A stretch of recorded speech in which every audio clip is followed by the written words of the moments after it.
Muy buenos días, muchas gracias por estar esta mañana con nosotros en este seminario sobre el panorama económico de Chile y el mundo. Voy a pasar a presentar a Valentín Carril, quien va a estar con nosotros este mes, que nos lo hace todos los meses, así que muchas gracias, Valentín, por estar con nosotros.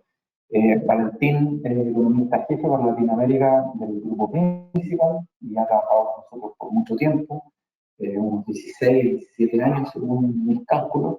Ahí después me puede corregir Valentín. Valentín es economista de la Universidad Católica, con posgrado en Estados Unidos, en la Universidad de Minnesota, y ha sido asesor de gobiernos en Chile, ha estado en Centroamérica, ha trabajado en Estados Unidos, así que tiene una gran experiencia. Y nosotros siempre nos gusta que venga aquí a comentarnos y a darnos su perspectiva respecto a lo que está pasando en el panorama económico de Chile y del mundo.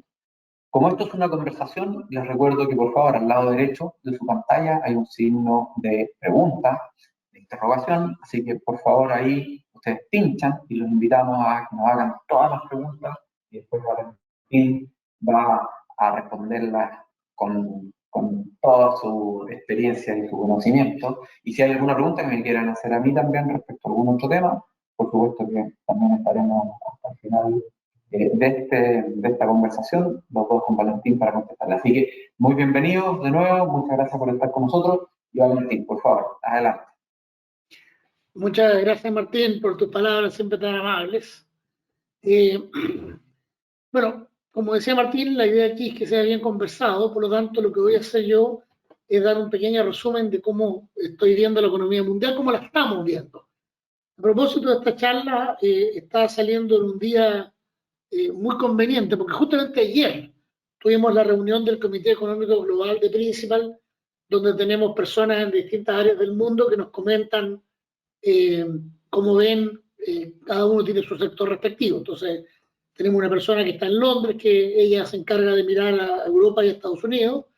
Tenemos también una persona en Estados Unidos que la apoya. Tenemos una persona en China, muy importante para nosotros. Bueno, y en Latinoamérica somos cada uno, en los tres países principales, también tenemos un economista. Y ahí entre todos conversamos y tratamos de armar un poco cómo es el puzzle de la economía mundial. Como ustedes saben, hay sorpresas, las cosas nunca son exactas como se esperaba, pero hasta ahora yo diría que las cosas no han andado muy lejos de como nosotros las estábamos viendo. Voy a destacar quizás algunas diferencias. La economía mundial está creciendo este año, probablemente va a terminar con un crecimiento bastante bueno comparado con la expectativa. El caso de Estados Unidos yo diría es el caso más notorio. Estados Unidos había crecido año contra año, medido a la chilena, 0,7 en el cuarto trimestre del año pasado, y tomó una trayectoria creciente de aceleración de crecimiento, completamente contrario a lo esperado por todo el mundo, incluido nosotros, y se fue a un crecimiento que el último trimestre, el dato revisado, pero todavía falta otra revisión más, es de 3%. Entonces fue acelerando y va hasta 3%. Ese 3% en todo caso es un poquitito dudoso, tiene elementos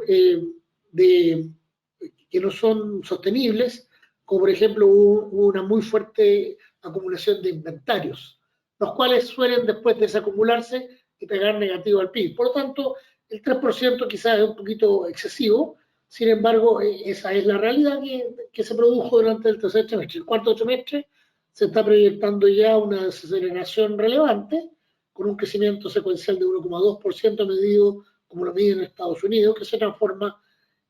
La transformación hacia la medición a la chilena es difícil por un tema de ajuste estacional, pero básicamente lo más probable es que haya una desaceleración relevante también en la medición a la chilena.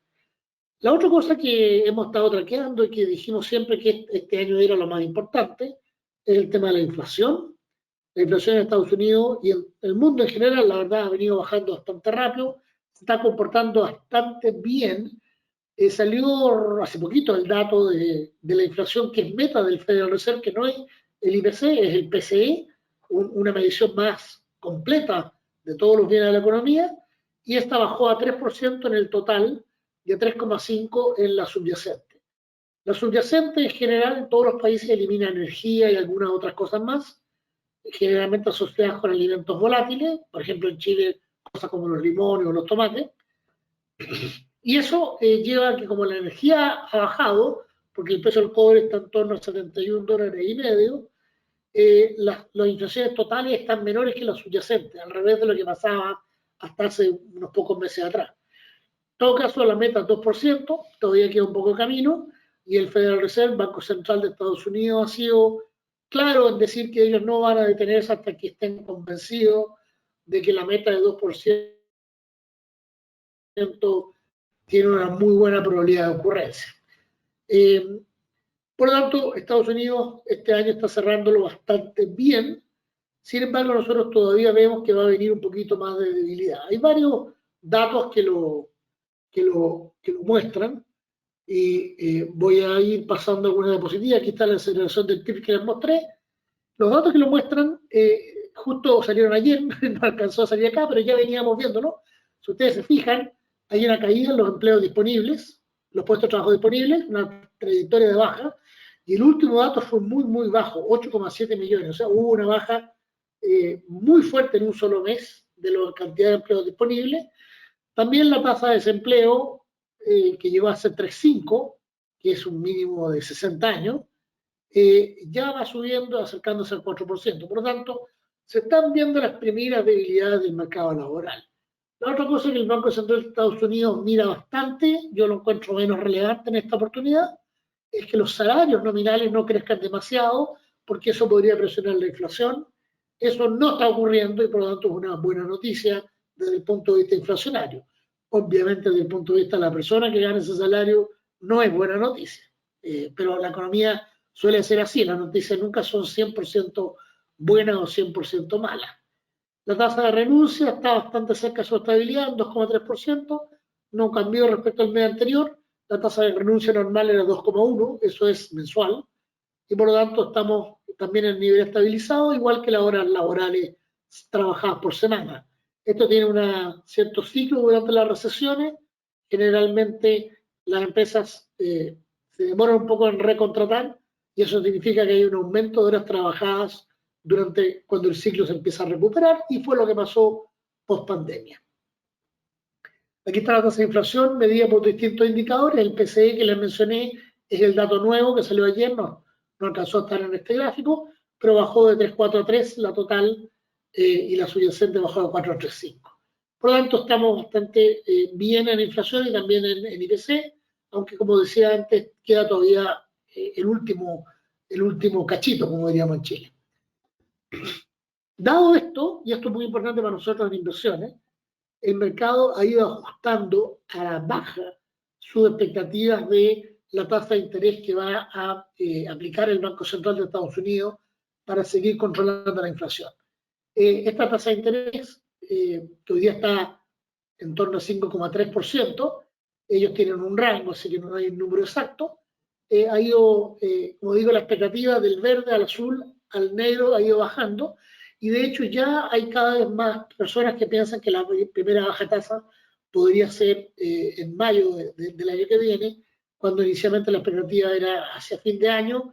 Eso se ha ido corriendo, llegó a junio, ahora parece que va llegando a mayo. Por lo tanto, esto es, a propósito, el principal motor, diría yo, del buen mes al cual hacía referencia Martín y en el cual yo creo que vamos a seguir, dado, ¿no es cierto?, cuando la tasa subió, eso castigó a los activos, ahora que la tasa baja está beneficiando a los activos. Así que eso, ojalá que siga así, que no haya disrupciones por el lado inflacionario. Voy a volver al final un poquito a una rápida visión de cómo estamos pronosticando la economía, pero básicamente desde el punto de vista del Comité Económico lo que sucedió es que nosotros siempre tenemos tres escenarios de Estados Unidos, el escenario base, el optimista y el pesimista, y hasta ahora se está dando el optimista. Por lo tanto, ahí sí un cambio ya relevante, pero le estamos dando la probabilidad de 40% al optimista, así que no es un cambio tan grande desde el punto de vista técnico. El caso de Europa es distinto. En Europa el PIB, como ustedes pueden ver ahí, se viene desacelerando. esa desaceleración está llegando, esto es medido a la chilena, 0,1% año contra año. En términos secuenciales ha habido algunos trimestres negativos, por lo tanto ha estado rozando la famosa definición periodística, digamos así, de recesión. La definición técnica tiene más variables y no se está cumpliendo porque el empleo ha andado bastante bien también en Europa, con un desempleo que está estable en 6,5% en los últimos meses. Por lo tanto, digamos que bordeando la recesión, básicamente una economía más bien estancada y, como digo, desacelerando con un peligro, yo diría, bastante claro de recesión ya más completa el próximo año. Entre paréntesis, se me olvidó decirlo, pero en Estados Unidos también vemos debilidad el próximo año y eso, bien rapidito, tiene, yo diría, tres componentes. Primero, el consumo ha estado impulsado por las familias utilizando el ahorro que acumularon durante la pandemia. Durante la pandemia hubo muchos regalos del gobierno a las personas, muchas transferencias. Eso se acumuló porque no había mucho donde gastarlo y eso ya estamos llegando a su término, depende del cálculo, pero a fin de diciembre, a fin de febrero, marzo ya ese exceso de ahorro se va a haber consumido. También hemos visto un pequeño aumento en la deuda de tarjetas de crédito. Se está notando que ya el consumidor no va a estar tan fuerte el año próximo. La inversión, no creemos que haya una gran diferencia por ese lado. Las condiciones de inversión no están particularmente favorables y en todo caso la inversión en Estados Unidos es cerca de un 17% del PIB. Por lo tanto, tendría que crecer mucho para realmente cambiar la cifra total.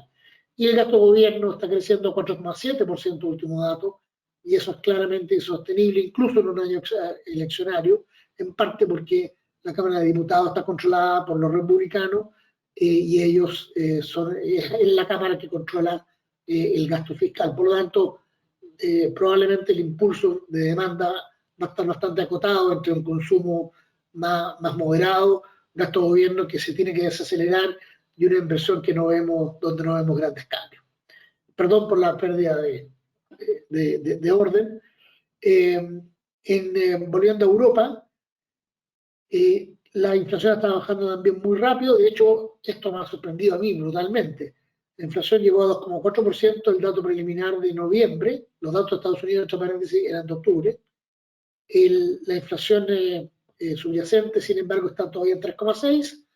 El Banco Central Europeo, al igual que de Estados Unidos, se ve como que claramente ya no va a subir más la tasa de interés y eso probablemente contribuirá el próximo año a que la economía intente evitar la recesión, lo cual en todo caso yo personalmente lo veo complejo.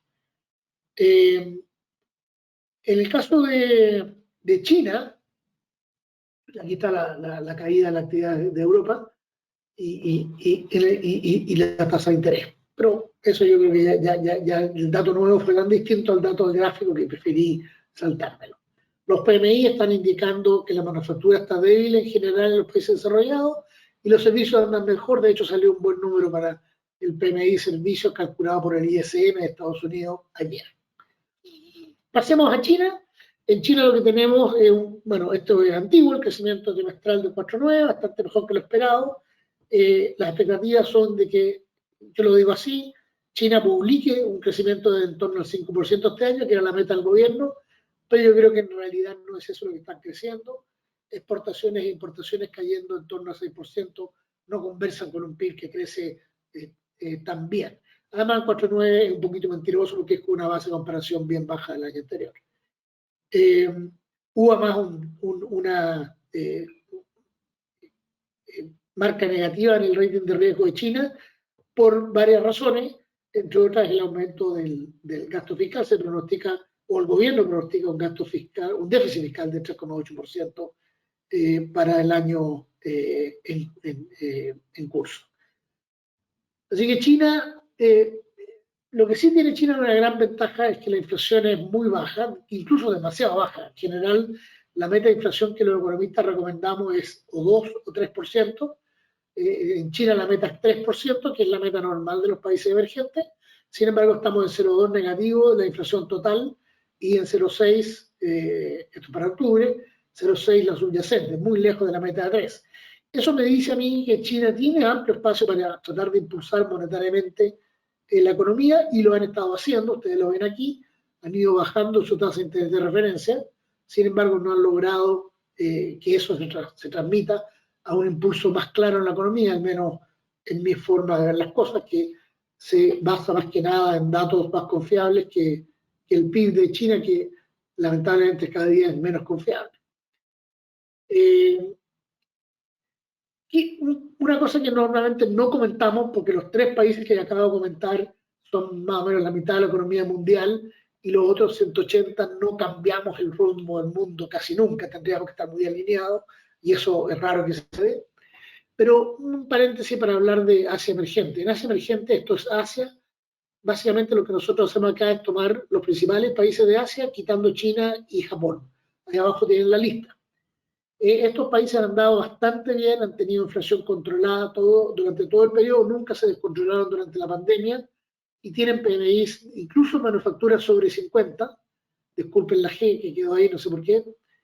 En Asia emergente, además tenemos, aquí ven la inflación, a la izquierda lo controla que está la inflación, pese a lo cual los bancos centrales subieron su tasa de interés y eso ha permitido que la inflación baje, a pesar que nunca llegó a los niveles muy altos que vimos en Chile, por ejemplo, donde aquí tenemos la total, en promedio no alcanzó nunca el 6, y la subyacente estuvo apenas sobre 4, o sea, muy controlada la inflación.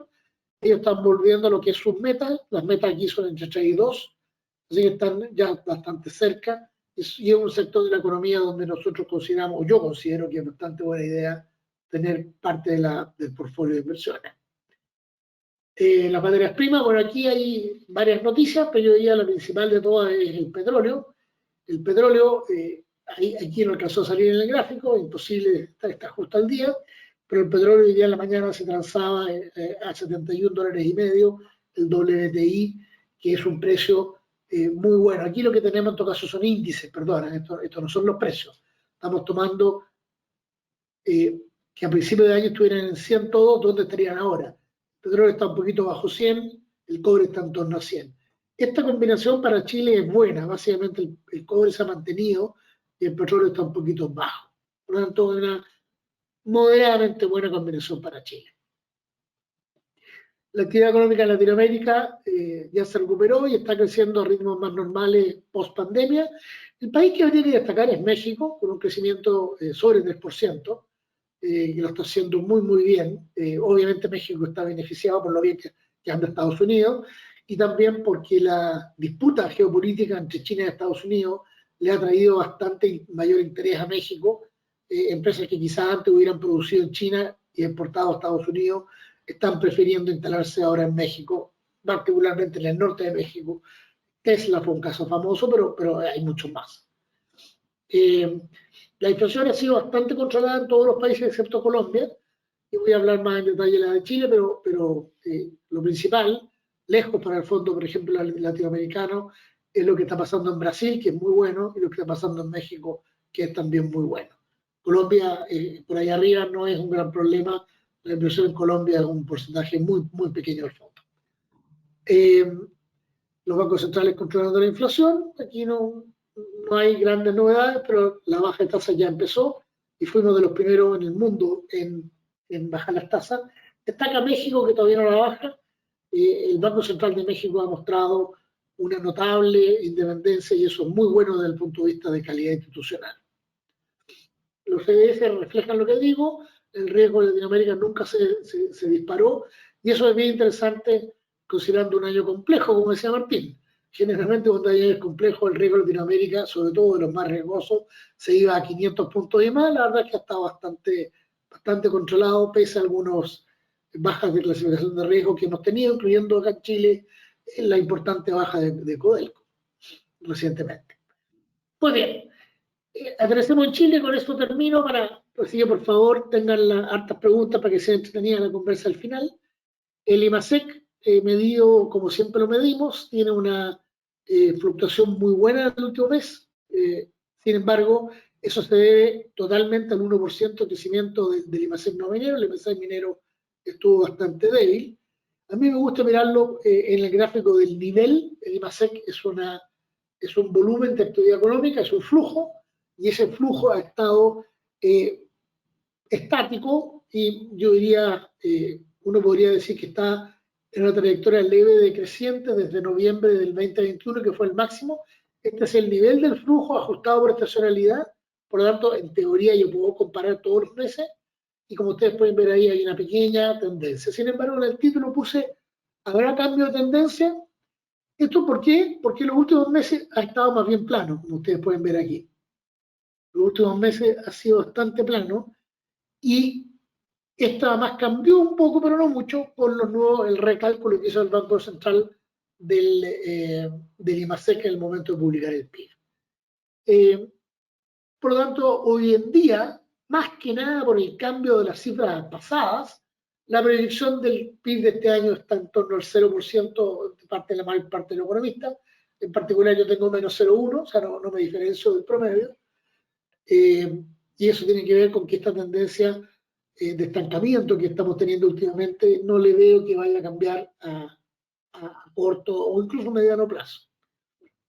La inflación, eso sí, ha tenido una buena trayectoria, mejor de lo que esperábamos. No recuerdo exacto, pero creo que mi estimación era 6% hace unos 6 meses atrás para fin de año y parece que va a ser menos de 5, ya estamos en 5, puede que termine ya bastante cerca del 4,5%, con lo cual estaríamos hablando de una inflación que va bien encaminada a la meta de 3%, probablemente se va a lograr dentro del primer semestre del próximo año. Lo que sigue siendo complicado en Chile es el desempleo. La tasa de desempleo se mantuvo en 8,9% en octubre, sin embargo octubre es el promedio trimestral de los 3 meses terminados en octubre, y ese promedio generalmente es mejor que el promedio que termina en septiembre. ¿Cuánto mejor? Un par de décimas. Por lo tanto, no vimos la baja de 2 décimas que hubiésemos visto en un año donde solamente la estacionalidad afecta. No sé si me expliqué bien. El dato no es bueno. Solo por corrección de estacionalidad, el 8,9 debiera haber bajado a 8,7. La creación de empleo fue 30.000, pero eso es normal. Cuando empieza el verano o la primavera-verano, el empleo tiende a crecer un poquito más rápido en Chile. Y lo que pasó con el desempleo es que no bajó porque también hubo 30.000 personas más buscando empleo, por lo tanto se compensó. Sin embargo, insisto, el mercado laboral está en una situación compleja y yo creo que es de amplio conocimiento. Las remuneraciones están subiendo y esto es un efecto atrasado de los incrementos por inflación después de la alta inflación que tuvimos, con una inflación menor actual.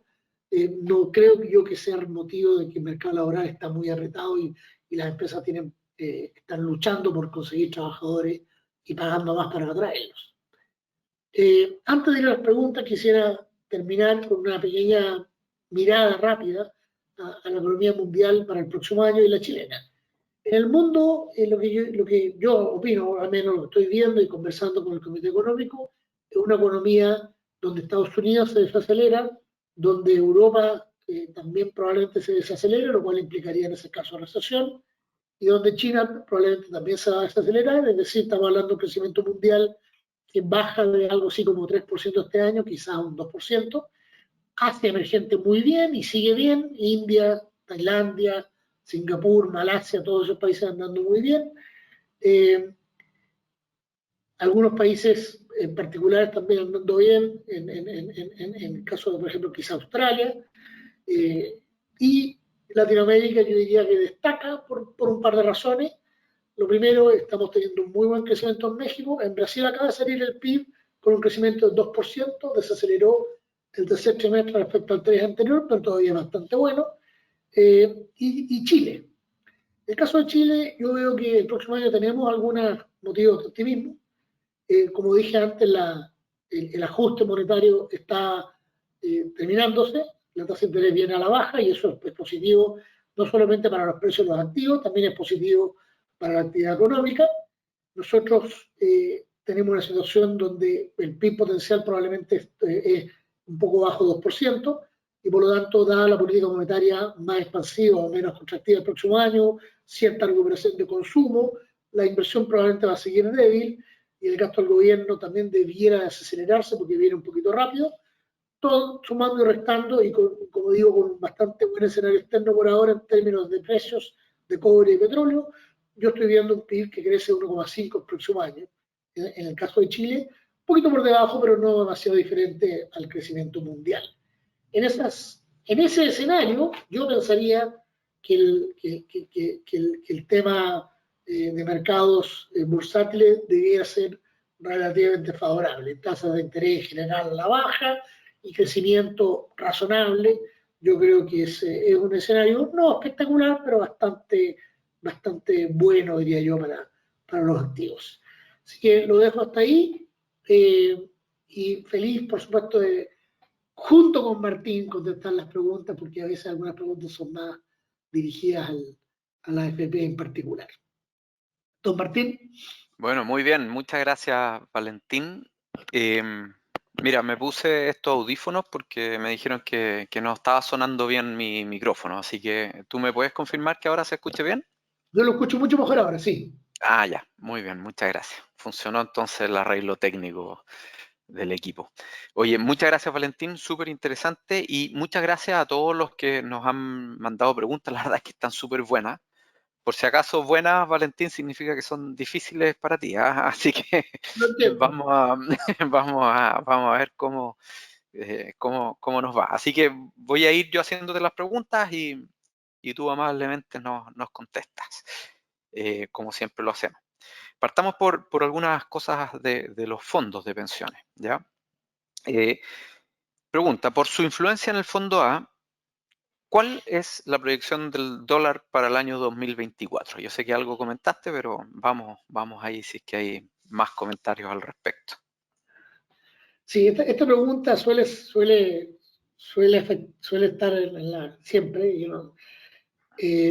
y es súper difícil de contestar. Pero voy a partir por lo que nosotros en economía hablamos de los fundamentos. Yo soy un gran creyente que a largo plazo los fundamentos son los que dominan, pero a corto plazo de repente se producen fluctuaciones bien difíciles de explicar. Hoy día el tipo de cambio, y por aquí lo tengo notado, está, o al menos en la mañana estaba transando 877 pesos por dólar, que es bien cercano a la proyección que tenemos nosotros de tipo de cambio correcto por fundamento, que es 865. Entonces, estrictamente hablando, esto es como las encuestas a propósito eleccionarias. Hay un margen de error ahí y yo creo que estamos dentro del margen de error. ¿Qué quiere decir eso? Que yo no estoy proyectando que el tipo de cambio va a ser ni bueno ni malo para el fondo A o en general para las inversiones. Yo esperaría que el tipo de cambio estuviera bastante estable, quizás con una leve alza normal dentro del año, por ejemplo, del orden del 1%, cerrando bastante cerca de los 890 pesos, una cosa por ahí. No veo que vaya a ser una gran influencia en promedio para los fondos del próximo año. Muy bien, muchas gracias. Sigamos con otra pregunta también relacionada al dólar. Y aquí una pregunta, a ver si nos puedes clarificar esto, Valentín. ¿Por qué nuestros ahorros están en pesos chilenos y no en dólares si todo el pronóstico es en base a factores provenientes de Estados Unidos, la tasa de interés del Banco Central de Estados Unidos, el precio del cobre, que es en dólares, la inflación de Estados Unidos, etcétera, etcétera? Perdón, ¿puedes repetir la parte inicial de la pregunta? ¿Por qué nuestros fondos están en ¿Por pesos? qué el ahorro en los fondos de pensiones están en pesos chilenos y no en dólares? Entonces yo creo que Ya, ahí hay algo sí, que, ahí sí que no sé, lo que claro yo o clarificar. lo claras tú. Bueno, si quieres Justamente la parto pregunta. yo y tú Dale, después. dale. Bueno, mira, en realidad los fondos de pensiones se valorizan en cuotas que están medidas en pesos, pero lo que mueve el valor de las cuotas y que es el retorno de los fondos, la rentabilidad y cómo se mueven los fondos, tiene mucho que ver con el dólar, porque hay una parte relevante de los fondos que están invertidos fuera de Chile y por lo tanto están invertidos en dólares o en otras monedas. Parte de esos a veces se usan forwards o derivados, pero hay una parte que está expuesta y típicamente pasa que, por ejemplo, si es que las acciones en Estados Unidos bajan, pero el dólar sube, eso se compensa en el valor cuota y el fondo a veces se ve favorecido por el alza del dólar y hay otras veces en que se ve afectado por la baja del dólar. Pero la verdad es que a pesar de estar denominado en pesos, las inversiones que están hechas fuera de Chile sí, algunas de ellas están en dólares y por lo tanto la fluctuación del dólar y de otras monedas afecta la rentabilidad de los fondos de pensiones.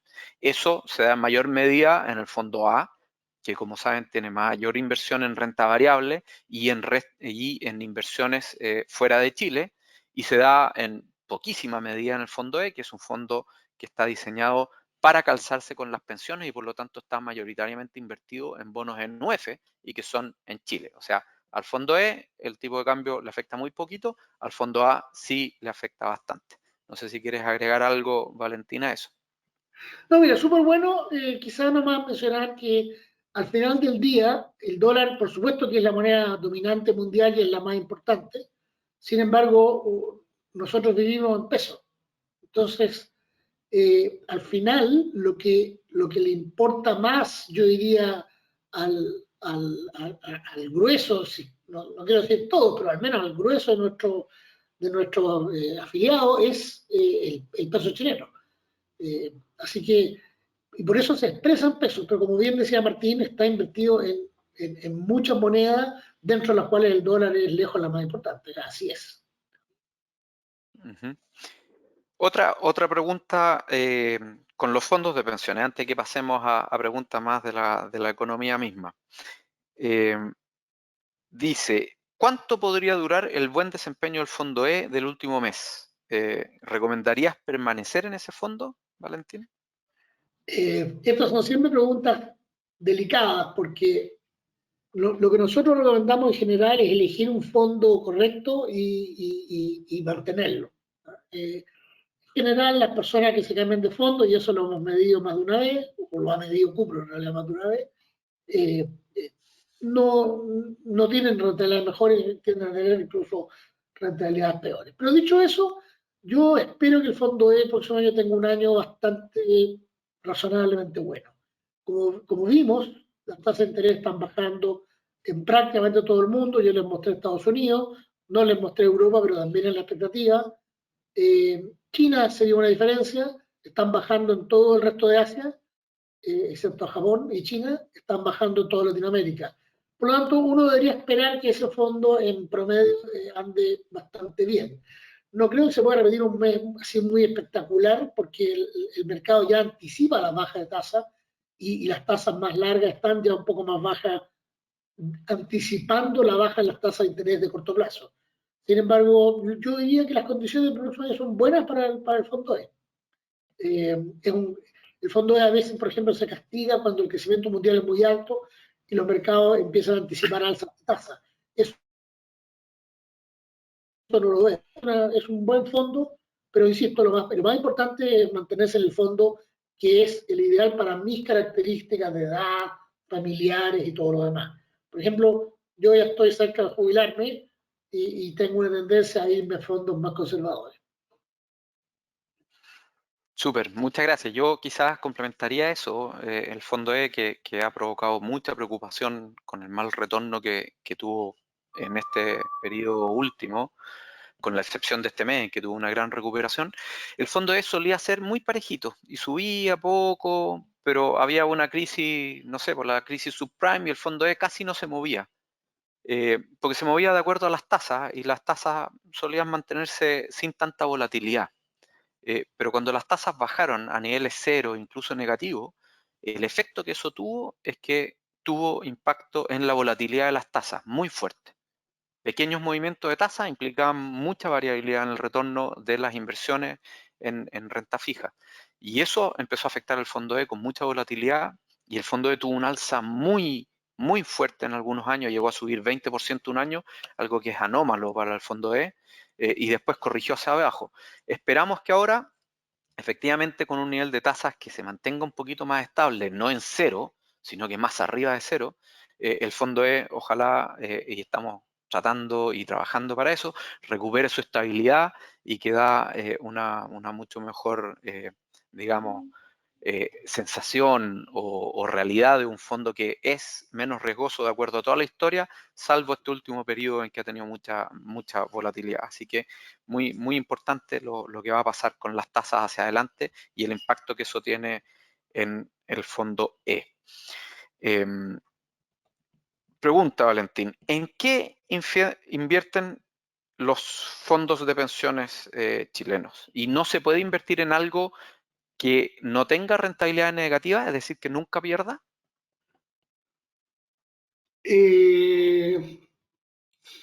A ver, si los fondos invirtieran solamente en activos que nunca pierden, la rentabilidad a largo plazo sería paupérrima. Lamentablemente el mundo es así, a todos nos gusta ganar y a nadie le gusta perder.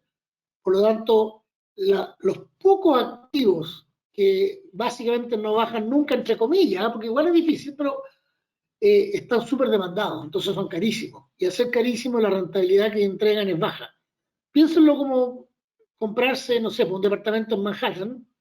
Eh, claro, mucha gente quiere vivir en Manhattan, el arriendo va a ser muy bueno, pero el departamento va a costar carísimo. Entonces la rentabilidad neta, eh, no sé cómo va a ser, pero podría ser baja, así que es muy caro el departamento. Así que eso mismo pasa con los fondos. Los fondos, por ejemplo, ¿en qué invertiríamos para que la rentabilidad no sea nunca negativa? Bueno, primero precisemos de qué estamos hablando. Estamos hablando nunca negativa en UF, nunca negativa en pesos o nunca negativa en dólares. Usando el ejemplo del dólar, que es más fácil y quizás menos controversial. Para tener inversiones en dólares que nunca bajen, lo que hay que invertir es 100% en cosas como el famoso money market, ¿no es cierto?, los fondos de cortísimo plazo, eh, o en depósitos bancarios que hasta hace poco rentaban 0,2%. Por lo tanto, la rentabilidad a largo plazo sería muy castigada si lo hiciéramos. ¿Se puede?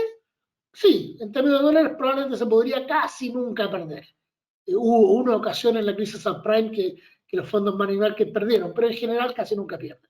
Sin embargo, insisto, ganan poquísimo y la rentabilidad a largo plazo es bajísima. Le voy a dar un par de números como referencia. Una forma de ver la rentabilidad total que uno obtiene a largo plazo, supuestamente en cosas como, por ejemplo, acciones, uno calcula la relación 1 partido por precio-utilidad. Esa relación en Estados Unidos hoy día es casi 5%. Entonces, la rentabilidad del larguísimo plazo que uno podría esperar es 5%, versus una rentabilidad de 2% quizá en los money markets. El caso de Chile, la cosa se complica aún más, porque ¿dónde invertimos para que algo que nos garantice la UEF? En general, las inversiones en UEF son de plazos más largos. Y lo que pasa ahí es que los bonos transan en el mercado y el mercado es volátil, suben y bajan. Por lo tanto, se producen algunos negativos y otros positivos. Y la pregunta que uno se hace para pensiones es, ¿quiero estar yo arriba de un auto que se mueve a velocidad promedio, por decir algo, UF más 4%, pero que de repente baja y sube y un poquito me pone nervioso, o prefiero traer un auto que anda al cero? La verdad es que a largo plazo es mucho mejor andar en el auto del 4, pero no hay forma de evitar la volatilidad, ¿no? Es imposible, nadie lo hace. Efectivamente, y la verdad es que la historia así lo demuestra y los fondos más riesgosos, con crisis incluidas, con todo, en el largo plazo rentan más que los fondos menos riesgosos. Eso es la evidencia absoluta en eso. Así que muchas gracias, Valentín. Vamos con algunas preguntas de Chile aquí. Mira, esta es súper entretenida, es difícil, sí. Que a Codelco le bajaran la clasificación de riesgo y Falabella perdiera el grado de inversión, ¿puede tener efecto contagio en otras empresas? ¿Y cómo afecta eso la inversión que llega a Chile? Chuta. Esta pregunta es como para el examen de finanzas. Gracias por la... yo diría primero, yo separaría Codelco y Falabella. Codelco es una empresa estatal muy importante. Es una empresa... un segundito. Voy a tratar de mejorar eso. Codelco es una empresa estatal muy importante y por lo tanto el tema de Codelco es un tema que afecta a Chile completo, y al afectar a Chile completo, por supuesto que transmite a todas las empresas chilenas. O sea, eso es súper directo. El caso de Falabella no estoy tan seguro. Efectivamente, Falabella para las personas como nosotros, digamos, sobre todo cerca de las jubilaciones es como una cosa eterna, desde cabro chico que era la empresa famosa, que se yo, una empresa icónica, digamos así. Pero yo diría que el efecto contagio no debe ser mucho porque es una empresa que está afectada por efectos bastante específicos. Y también por los efectos generales. El efecto específico, el problema, ¿no es cierto?, con el gerente general, que tuvo que salir por esta transacción cuestionada, no quiero meterme en lío, pero cuestionada al menos. Eh, ¿ah? y por lo tanto es una empresa que está con problemas internos, algunas estrategias específicas le han fallado, particularmente todo el tema del comercio por Internet le ha golpeado bastante duro con competidores bien duros. Pero además, en esta situación que ha pasado Chile este año, con una baja bastante de consumo, lo que se produce es bastante obvio. La gente consume menos de las cosas que son menos necesarias, alimentos. Y Falabella está más concentrado en las cosas menos urgentes, digamos así. Por lo tanto, ha habido todo un mal escenario bastante complejo para la empresa y no creo que tenga tanto contagio. Pero lo de Codelco sí es complicado. Y lo de Codelco se une a que Chile, como país, también está aumentando su deuda a PIB, la parte del gobierno. Esto está significando pérdida de clasificación de riesgo ya un tiempo. Yo creo que esto va a continuar quizá un tiempo más, pero esperemos que seamos capaces de detenerlo. Y si eso es así, estamos a tiempo. Chile todavía tiene una deuda fiscal del orden del 37% del PIB. Y yo diría que el límite complejo para los países emergentes es 50%. O sea que todavía tenemos algunos años para corregir el rumbo. Sin embargo, es importante que corrijamos ese rumbo, porque si no, vamos a tener un país con una dificultad mayor para la inversión. Eso es así. Un poquito larga la respuesta, pero... Sí, no, muy bien, muchas gracias. Valentín, otra más o menos relacionada con lo anterior, no tan específica. Si la inflación a nivel mundial va a la baja, ¿influye esto en el aumento de la actividad en Chile? Entendiendo que ya van 2 meses de mejoría y que se espera un crecimiento para el 2024 o no. ¿Qué piensas tú? A ver, la tasa de interés a la baja es positiva para Chile. Chile es un país endeudado con el exterior, no solamente a nivel de gobierno, sino también a nivel de empresas. Por lo tanto, la baja de tasa de interés beneficia a Chile. Chile como país como un todo tiene también algunos activos en el exterior, incluyendo los fondos del gobierno, que están bastante reducidos, los fondos soberanos, y también, por supuesto, las inversiones de la AFP, que esos son de las personas. Pero la baja de tasa en general es un beneficio, además, para el crecimiento mundial. La tasa dominante es la de Estados Unidos. Ahí les mostré el gráfico cómo se espera que baje la tasa corta. La tasa larga de Estados Unidos hoy día está en torno al 4,3%. Yo creo que eso también puede bajar un poquito, pero no demasiado. En todo caso, es un escenario, sí, favorable para el crecimiento, particularmente de los países que tienen deuda como Chile y de los países en general. Muy bien, un par de preguntas sobre la contingencia local. ¿Crees tú que el mercado tiene incorporado ya el resultado del plebiscito de diciembre, del 17 de diciembre? ¿Y qué se esperaría en ambos escenarios? Bueno, esta es una pregunta también bien delicada. Yo diría primero que nada, el mercado, por lo que he visto y escuchado, está dándole una... O sea, a ver, el mercado no tiene incorporado el resultado del plebiscito porque eso no lo sabe nadie. Lo que tiene el mercado, lo que yo percibo, es una probabilidad mayor a que gane el en contra que gane el a favor. Nunca la probabilidad del mercado es 100%, o casi nunca. ¿Por qué? Porque el mercado, esto es igual que ir a la feria, el mercado financiero no es tan distinto a la vega, es un poquito más tecnológico, ese tipo de cosas, pero no es tan distinto al final del día. Hay un montón de gente que piensa que va a ganar un lado, otros que piensan que va a ganar otro, otros no están tan seguros, por lo tanto que haya unanimidad es casi imposible. Lo que yo percibo es que el mercado está dando algo así como una probabilidad 70-30 que gane el en contra. Eh, ¿Qué pasa dado distintos resultados entonces? Bueno, el mercado teóricamente se mueve, y en la práctica se da en general, se mueve por la sorpresa. Entonces, pase lo que pase en el plebiscito, va a haber un poquito de sorpresa. Si ganan en contra, va a ser una sorpresa suave, y uno esperaría al mercado un movimiento más bien pequeño. Si ganan a favor, uno esperaría un movimiento un poquito mayor. Y aquí lo que me falta decir es, bueno, ¿y para dónde es el movimiento? Mirando a mis colegas economistas que hablaron a favor, en contra, y qué sé yo tengo la percepción de que si gana el a favor, el mercado va a reaccionar positivamente. No una cosa espectacular, pero sí va a ser una señal medianamente positiva por varias razones. De hecho, desde el punto de vista económico puro, hay poquísimos cambios respecto a la constitución vigente. Uno que es bien interesante, que leí hace poco, es que se pone un poquito más alto el quórum para nombrar nuevos consejeros del Banco Central, lo cual yo creo que busca solidificar el buen funcionamiento que ha tenido hasta el día de hoy nuestro Banco Central, donde ha habido siempre equilibrio de ideas políticas y la elección del Consejo se ha manejado, la verdad que notablemente bien desde que la ley partió el año 89. Así que, eh, no, yo creo que es un resultado eh, que puede ser marginalmente positivo o muy levemente negativo, y también recordaría que la incertidumbre yo creo que va a continuar.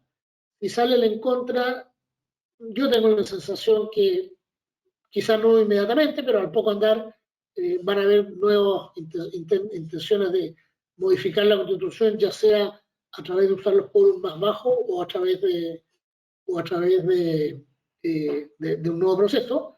Y si ganan a favor, va a haber que hacer muchos cambios legales para que las leyes se ajusten a la nueva constitución. Por lo tanto, va a seguir habiendo cierta incertidumbre legal durante algunos años.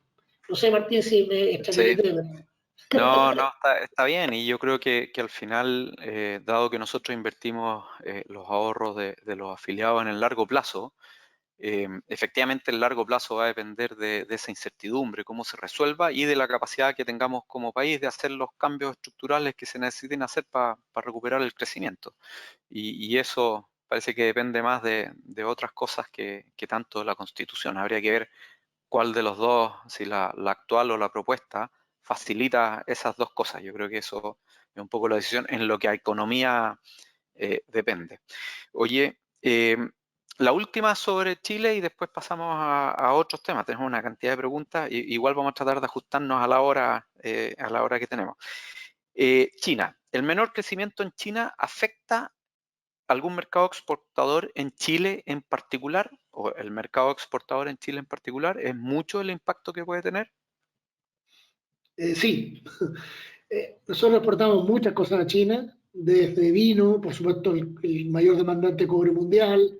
eh, Exportamos muchísimos productos agrícolas también. No, China es un demandante importante, por lo tanto, su efecto el menor crecimiento es un efecto negativo indudable, y es parte de lo que tenemos en la juguera. Eso ya está considerado en los números que estamos calculando.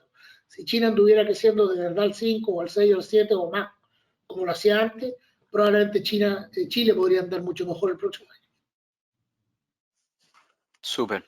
Muy bien. Oye, un par de preguntas aquí. Me hice una pregunta bien novedosa y que ha estado en la contingencia esta semana sobre el sistema de pensiones. Así que yo creo que es una buena oportunidad para tomarla.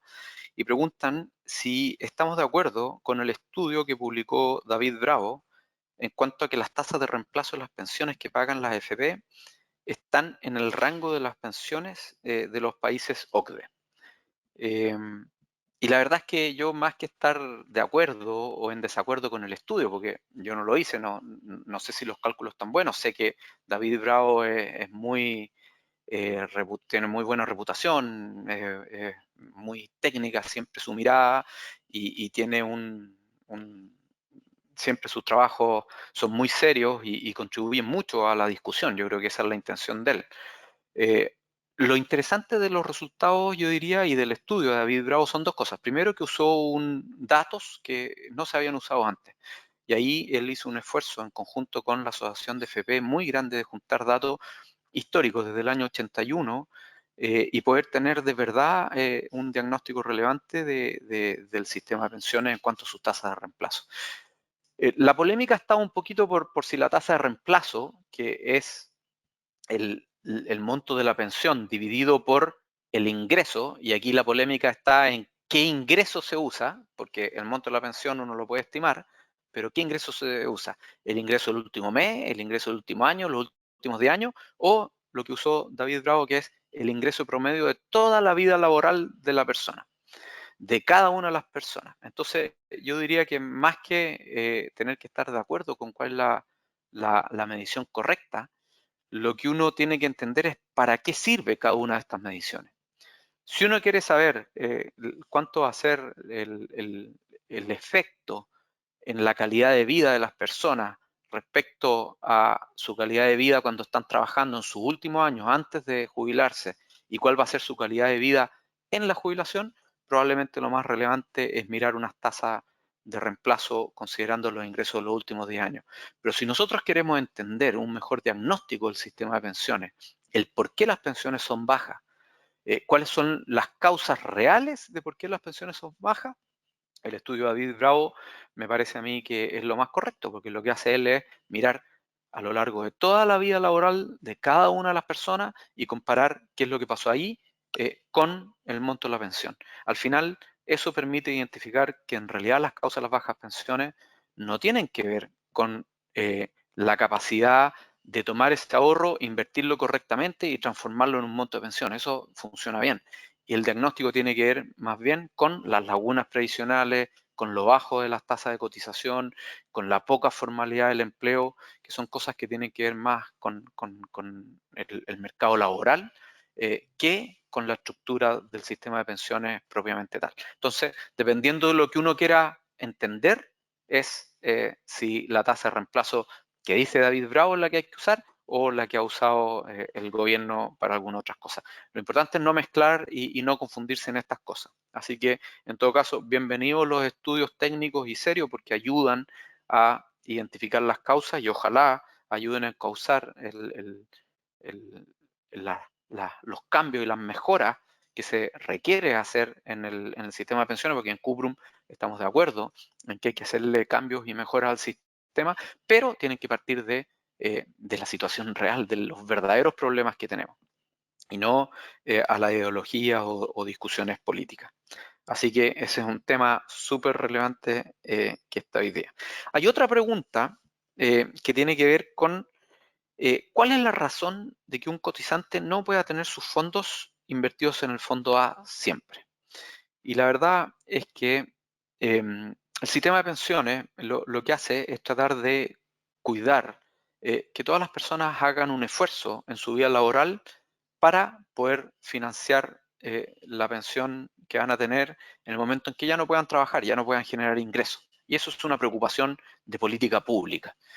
Y el sistema de pensiones tiene que recurrir a una serie de limitaciones y obligaciones porque si no la gente no lo haría.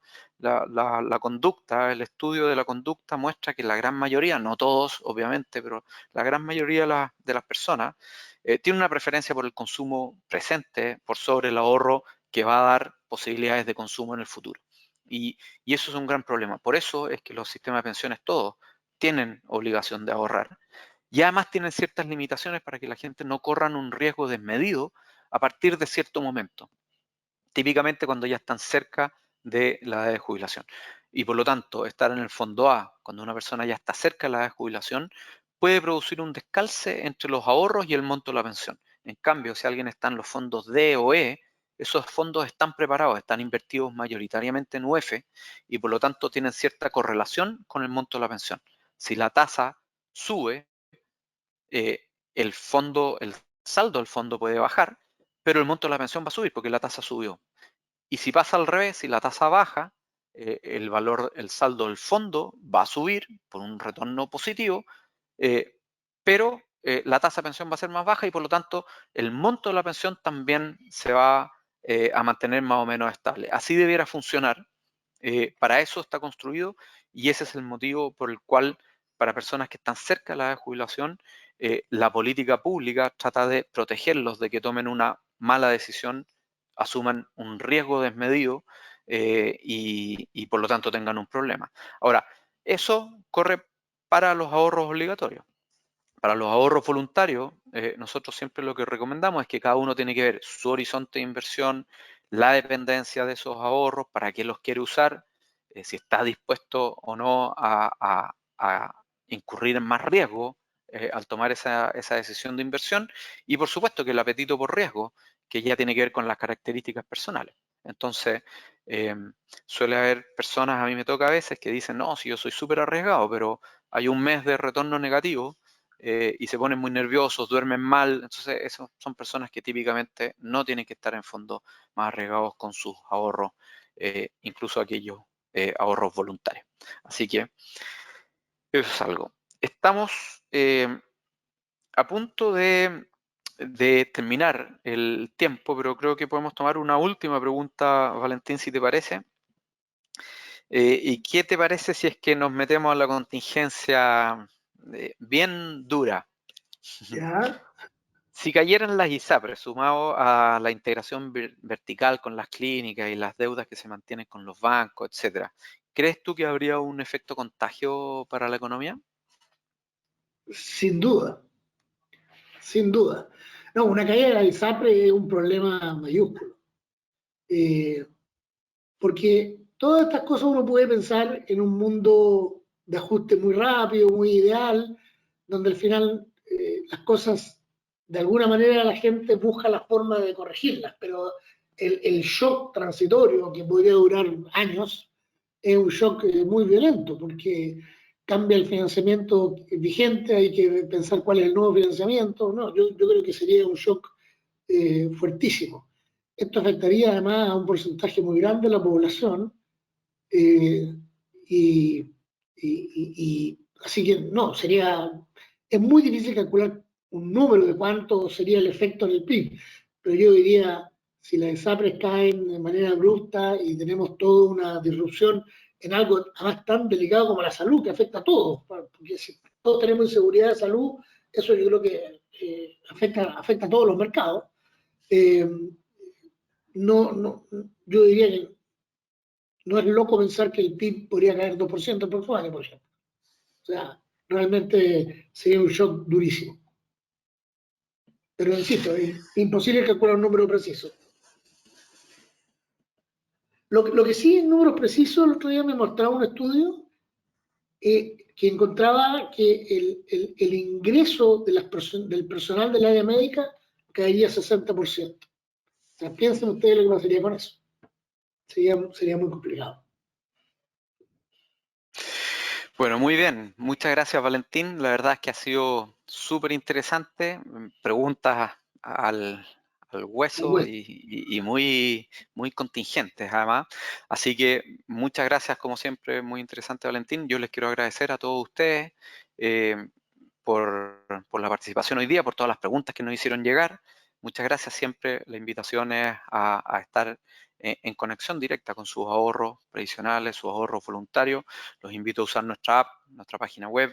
Hemos hecho hartos cambios, hartas mejoras y permite ahí ver el detalle en qué está invertido, los retornos, las comisiones, todo, con toda transparencia. Así que los invito a ese lado.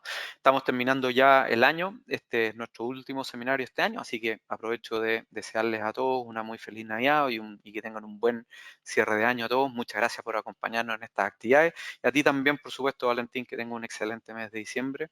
Así que un saludo a todos y que tengan una excelente semana. Muchas gracias por acompañarnos esta semana. Hasta luego. Saludos a todos, gracias Martín.